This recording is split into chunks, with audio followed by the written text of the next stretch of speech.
AJ Francis has been a thorn in my side for a long time now. We work together at WWE. We train together. Like, we've known each other for a while. So I am sick of him, and I was okay dealing with it when it wasn't affecting me. But now, taking it to that next level and putting me through a table in front of PCO definitely takes it to the next level. I think PCO is going to take his digital media championship from him, and I'm very excited to see him be embarrassed by that. As far as Women's Wrestling Talk, the #1 women's wrestling network on the planet. Bonjour, you're watching Women's Wrestling Talk, the #1 women's wrestling show on the planet. My name is tktrinidad, and today we have an amazing show, and of course, nothing but amazing guests. She's a model, actress, podcaster, rapper, entrepreneur, the queen of the deathmatch. She's back for the second time. Please welcome TNA knockout, Steph De Lander. How are you doing? Hello, I'm great. How are you doing? I'm great too. I mean, I want to say you're great because you're in love. The last time we saw you, you wrote a message to PCO. It looked like you were, going to Australia to finish some business. So the first question is, has he reached back out to you? Yeah, he has. We have connected again. We've had some texts back and forth, but he does text like a nearly 60-year-old crazy French Canadian Frankenstein. So I'm still trying to kind of decipher what he's even talking about at this point. Okay. And then, I don't know if you're going to tell me or not, but are you currently in Australia? Or are you kind of getting your way to fly towards, a Canadian city, or where are you right now? So I am back from Australia. I am at my home in Orlando, and I will be in Montreal. Oh, see, you already answered my question. So are you there to support your man, or is there another match that may or may not be happening that hasn't been announced? Well, I am there to keep an eye on things. I'm there to oversee things. I am on the meet and greet on the 21st. The TNA Impact tapings. I will be on the Impact tapings. As far as Slammiversary, the show itself, I mean, I don't know. I'll have to, it really depends on what goes down, So, yeah, I don't know about Slammiversary itself, but I will be in Montreal. As I said, I do have a couple of other appearances lined up. Okay. So, because I'm assuming that you're still seeking justice for the Las Vegas screw job, right? That is kind of like love has come in and love has taken over. So I haven't forgotten. I have not forgotten. I keep receipts. I've got a receipt in the back of my head, and people are going to get it, when it is time. But Jordan seems busy with Ash by Elegance right now. I'm very tied up in my entanglement with PCO. So I think I'm going to kind of go where the heart leads me. But I think I'm sure at some point it'll lead me back to the Knockouts Championship. But as I said, I'm putting a pause on that right now. Okay. I mean, the great thing about you guys' relationship, you guys have a shirt that is out together. So, yes. How did that come about? And, how, are you seeing a lot of people purchasing it, or what's been the vibe like? Yeah. So, I mean, the shirt was very simple. I just was like, hey, we should have a shirt. So I hit up my designer, Kato, who does a whole bunch of my stuff. And I asked him to design something, and he sent me back a draft and was like, what do you think? And I was like, that's such a cool t-shirt. I didn't have a single edit for him. I thought he absolutely nailed it. And then I sent it through to the TNA merch team, and they put it up on the website. So that was just me organizing that. But with TNA, it's kind of very unique is that we have a lot more control over what we do, and it's a lot more hands-on, which works for me. Some people are happy having everything kind of handed to them in a script, or like everything set up for them, and they just have to rock up, do their stuff, and go home. For me, I prefer being in control of my stuff as much as possible. So that's why, getting a t-shirt designed or anything like that, I would rather do it. I would rather have control over it, because then I'm producing something that I would wear, something that I'm proud of. So yeah, that was all me. Yeah, and how do you balance that? I mean, you're doing a lot, the podcast, obviously TNA, other promotions. a trip to Australia and back. Like I just finished traveling. I'm originally from Toronto, so I just finished visiting Toronto, and it's just so many things going on. So as an entrepreneur and wrestler, how do you balance it all? I don't. Every day I have a list of things I need to do, and I probably get 80% of them done. And then I have a moment of, oh, I didn't do all the things I need to do. And then I need to remind myself that's okay, because we have tomorrow and you can do a couple of them tomorrow. Or, I'm getting better at like looking at my list and going, what is like the most important, what absolutely has to happen today, and let's do that first, and then we can kind of work down from there. I also have ADHD, so that's another battle with organization and prioritizing and procrastination and all that good stuff, which is really hard when you're trying to run a whole bunch of different businesses. But you know what, I do my best. I get as much done as I can, and I try not to get overwhelmed. Sometimes I do. But at the end of the day, the stuff that I'm doing at the moment and the work I'm doing, the foundation that I'm building for my career, I feel like I'm in this really pivotal position of like laying down the foundations and building the brickwork to create what SDL is, that then for the next 10, 20, 30 years, whatever it is, I've set the foundation for this. I've built myself up, that then I can kind of capitalize on that, and that's my career set, So I kind of look at it as right now I have my hands in so many different projects and so many different things are going on, but I kind of feel like what you put in is what you get out. And if I wanted to kind of half-ass this, and if I said, screw it, I don't want to do the podcast anymore, I don't want to do this anymore, I'm not going to release as much merch, I'm not going to do as many shows, if I started to cut stuff from my routine, I would feel like, I am not putting in what I can. And then I think that the return would reflect that. In saying that, I have had to sit down in the last couple of months and go like, all right, I'm burning out.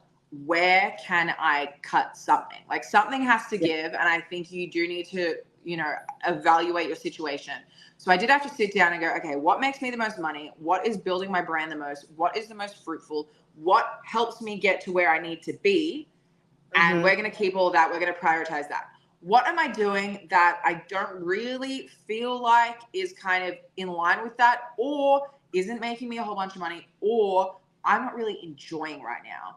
And I kind of had a realization of, I was doing last year with Matt Cardona, we had to hit the ground running. We had to do every single show we could to get our package out there and to get everyone to see us and listen to us and be like, we are the new act and you guys have to pay attention. And we did that last year and it paid off. And it went exactly, the way that we planned it to. This year, I kind of got to a point where I was like, I am doing a whole bunch of like smaller independent shows that I'm not really enjoying in some ways at certain shows. And the travel is screwing me up so much that then it's making it really hard when I get home to adjust on a Monday morning. Hey, we have a whole bunch of orders to pack, and we got to film a podcast, and we got to do OnlyFans content, and we got to reply to all these emails. Like, it became too much. So I kind of readjusted my focus and was like, all right, wrestling wise, my priority is TNA. TNA is what I'm focusing on. I'm also doing GCW, but that's what I want my calendar to be as far as in-ring wrestling. Anything else, unless they're offering me a huge packet of money, or I'm free that weekend and I'm bored, or it's something that I'm really interested in doing, I'm not as quick to just agree to every single thing that comes my way, because I'm just being mindful of where I'm putting my time. Yeah. It's mental health and balance is so important. And it seems like you've kind of really taken that shift where it's like you and Matt really established yourself last year, and now your name is out there. But with that being said, what do you do on those moments? Like, how does SDL like relax? SDL doesn't relax. No, I try my best. As I said, it's a never ending battle of always feeling like there's more to be done. I could be doing more. And when you run your own business, I think you can probably understand this. When you're sitting on the couch watching a TV show, it's very tempting to grab your phone and go, oh, I'll just look into this thing and I'll just order another one of these and I'll just schedule this for that. And da-da-da. It's really easy to keep doing shit. And then it's 11 p.m. and you go, oh, from the second I woke up this morning to right now, I haven't stopped. Like I haven't clocked off. It's not a 9 to 5 thing. So sometimes I have to remind myself like, yo, you need to put your phone down. Like you need to stop. So recently what I've found has helped is I've just started reading books, which sounds crazy.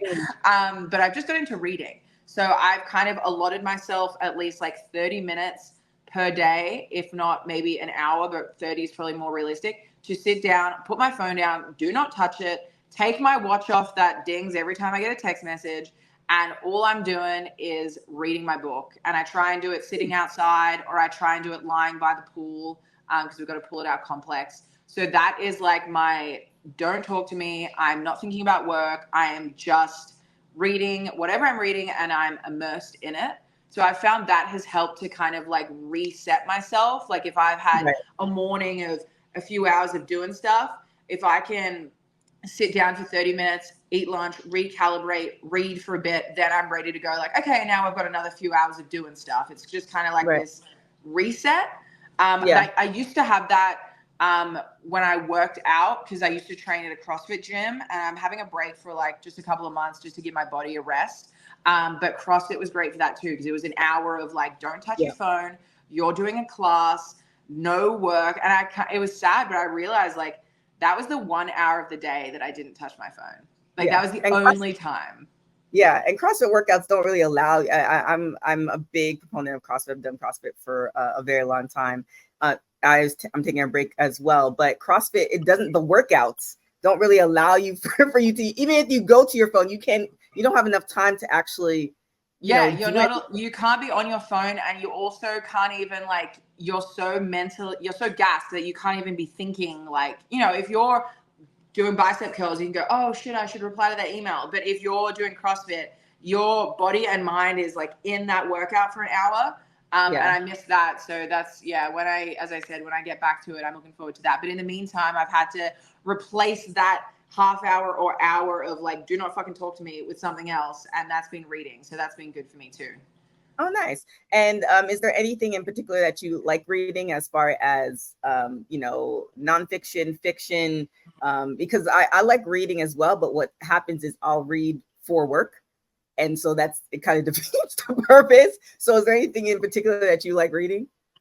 Well, I've kind of done the same thing too. Like I read a book from, his name is Gary Vee. He's like an entrepreneur. Yes, I read I like his. him. I can't remember what it's called, but the one with like the purple and the yellow on the front. I read that recently. That was really interesting. His latest book. I read. You know what is crazy? And this is so bizarre, but I was at the airport and I was like, I need a new book. And I bought 50 Cent's, one of 50 Cent's books. I can't remember which one it is. I'll have to find it and I'll send it to you. But I'm not kidding. I think it was like a 4-hour flight.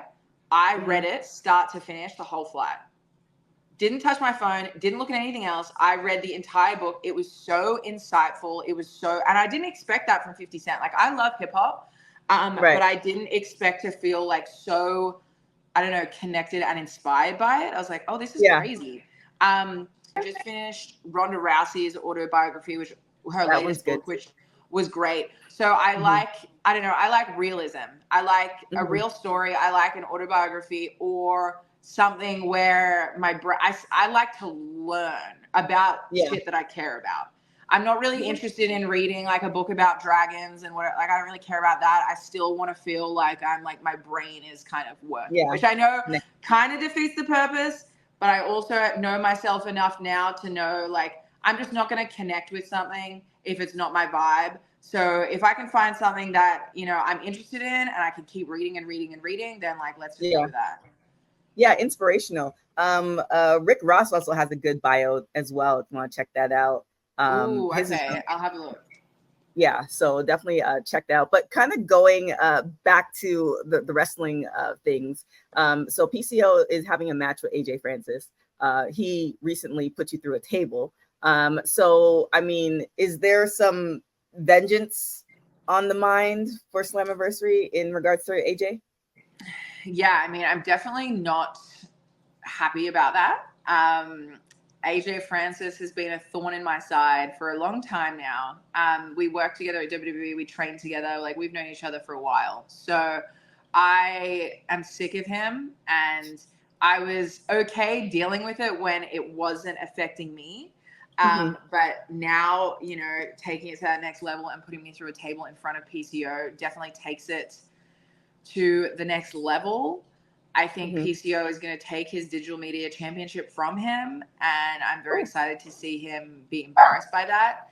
As far as vengeance or revenge, I mean, I think PCO is going to have that handled if needed. You know, I'm never afraid to slap that giant man in his face again, so I can do that again if I need to. But as I said, I have complete faith in PCO that I think he's going to be able to get the job done. All right, there it is. So when he does get the job done, what is on the game? You know, you've condensed everything to, you know, pretty much TNA and as far as wrestling is concerned. So what's the goals? Because I know you're a huge goal setter. What's the goal for the rest of the year? So the goal for the rest of the year within TNA is honestly to, and this might be breaking the fourth wall a little bit too much, but to create some really entertaining segments and some really like add value to the show in different ways. And I think I've already done that since being in TNA this second time around. Like, the work that we've been doing has been getting a lot of attention, and I've kind of been taking notes and realizing what does work, what doesn't work, what people are interested in viewing. You know, I've been looking at all the analytics on social media and seeing what is doing really well. You know, throughout the whole show. So for the next 6 months, I'm mostly focused on keeping myself and putting myself in a position of being one of the main players of TNA. You know, like, when you think about this current iteration of what does this TNA look like? You know, when we crossed over from Impact, it became TNA. You know, all of these changes, there are so many different things going on that there's kind of this like new breed, you know, and it's like, I want my name, I want Steph De Lander, I want SDL to be at the forefront. When you think about TNA, you think about me. So that's kind of my plan for the next 6 months. And then moving on from that, you know, I think the Knockouts World Championship is definitely still in my future. I always, whether that's, you know, my main goal or whether that's in the back of my mind, I will never kind of lose sight and take my eyes off what's going on in the Knockouts division with that. So as I said, that's not in the next 6 months for me as far as what I am focusing on. I'm focusing on kind of creating the best content and the best work that I can do right now within the storyline that I'm in. But then moving forward, as I said, you know, the Knockouts World Championship is definitely in my future. Okay. Last question before we get out of here. It's kind of a two-parter. One, have you and Matt kind of looked at, planned anything? Is there anything that we can look forward to as far as you two are concerned? And then the second one, what do you think of like the forbidden door between TNA and WWE and those crossovers? Matt and I are always cooking up something. And I think you guys just have to keep your eyes peeled. He has been injured for the last few months, so we haven't seen Matt. But knowing Matt, he is the kind of person that if anyone's going to do a grand return, it's going to be him. So I'm sure that, you know, when he does come back on screen, he's going to do it in a very elaborate way. So that's all I'm going to say about that. And then as far as WWE and TNA, I mean, I think it's a cool time in wrestling because we never have seen this before. We've never seen WWE so openly cross-promoting with other promotions in this way. You know, we've had Jordan Grace and Joe Hendry and the Rascals on NXT. We've had Tatum Paxley and Izzy Dame on TNA. We had AJ Styles and Io just wrestle in Japan this past week. So there are so many moving parts. I think it's great for everyone. I don't see a drawback. I think, I think it would be ignorant to say that there's probably a part of TNA's extreme success with selling out Slammiversary and how well they're doing right now. I'm sure part of that could be this new buzz with the WWE crossovers. I think WWE is benefiting too, being able to take the biggest stars from TNA and use it on their show. So I feel like it's one of those things where it's kind of like they scratch our back and we scratch theirs.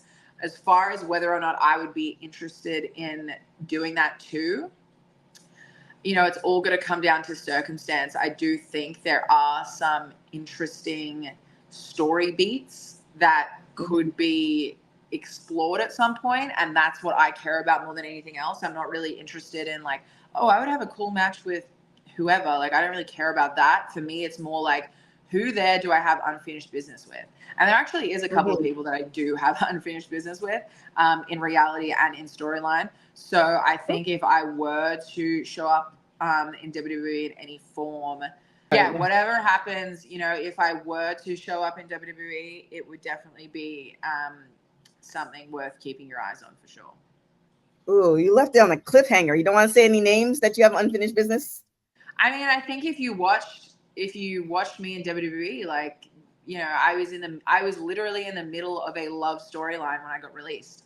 I was dating Duke Hudson, and one week I was on TV and the next week I wasn't. So I was in a situation where I have a boyfriend in NXT and I have a boyfriend in TNA. So that in itself is interesting, and then also I was tagging with my best friend, Indy Hartwell, in real life. That's my best friend, and we were in the middle of a tag team. She's still in WWE. I'm in TNA. I think there's something interesting there. So I think those are, there's some meat to that story, but we'll see what happens. We will see what happens. I am definitely excited to see you at Slammiversary, and I'm sure there's going to be a lot of shenanigans, some great things happening, with your romance with PCO, and then with your frenemy-ship with AJ Francis. So we'll see what happens. But thank you so much for joining. Where can everybody find you and also purchase your lipstick? You can find me at Steph De Lander on Instagram, Twitter, and TikTok. And if you go to stephdelander.store.com, you can find my DSL by SDL lipstick and all of my other merchandise. Thank you so much. You guys can follow me everywhere at tktrinidad. You can follow Women's Wrestling Talk everywhere on everything at www.talkpod.com. Thank you guys so much for watching Women's Wrestling Talk, the #1 women's wrestling show on the planet. Thank you. Bye. Thank you. Thanks for joining WWT. Don't forget to like us on all social media platforms at WW Talk Pod. Like and subscribe on all video and audio platforms like yesterday, my G. And check out our website at www.talkpod.com. Thanks for watching Women's Wrestling Talk, the #1 women's wrestling network on the planet.